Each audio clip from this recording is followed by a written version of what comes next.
Komentirali ste da vas interesira kako izgleda svakodnevna upotreba hibrida. Hibridi uopće nisu komplicirani, to je najobičniji mit. Za početak treba ti kartica. I Clio i Captur imaju keyless entry, što znači da je ključ u džepu, dođeš do auta, auto se samo otključa, otvoriš vrata i sjedneš za volan. Noga na kočnicu, stisneš start stop gumb i to je to. Ni brige ni pameti. Hibridi sami razmišljaju o tome u kojem će modu rada biti, na struju ili na benzin. Hibrid je zapravo električni automobil koji je potpomognut benzinskim motorom.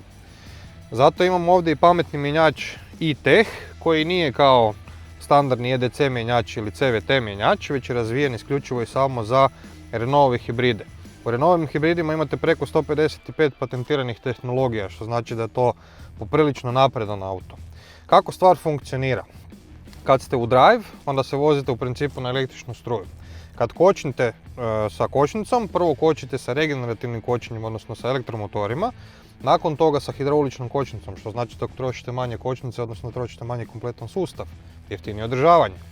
Ako prebacite auto u B, onda znači da kočite električnim motorom, to znači kad pustite gas, da će auto kočiti automatski sa električnim motorom i dio kinetičke energije vraćati nazad u bateriju.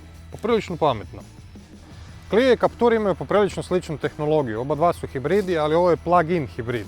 To znači da ima još dodatnu bateriju koja je smještena ovdje i to znači da ima električni priključak. Uz auto dođu dva kabla, jedan je za javnu punionicu kojih ima preko 200 u Hrvatskoj i koje su još uvijek besplatne, a drugi je za kućnu utičnicu. I kad u potpunosti napunite bateriju na Capturu, možete napraviti do 65 km samo isključivo na struju. Još jedna stvar, to što su hibridi i što imaju bateriju ne znači da su izgubili prtljažni prostor, on je ostao skoro nepromijenjen. U Capturu čak imate i duplu podnicu, imate ovaj prostor ispod u kojem možete staviti kablove i pospremiti ih uredno, ne ovako nabacati kao ja. Kao što možeš vidjeti, hibridi se voze apsolutno isto poput benzinaca i dizela. Obični hibrid apsolutno je isto, a plug-in hibrid sa malom razlikom što imaš još dodatnu bateriju pa se možeš voziti samo isključivo na struju.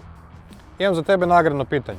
Koji od ova dva automobila želiš voziti i zašto? Najkreativniji komentar može osvojiti Renault električni romobil.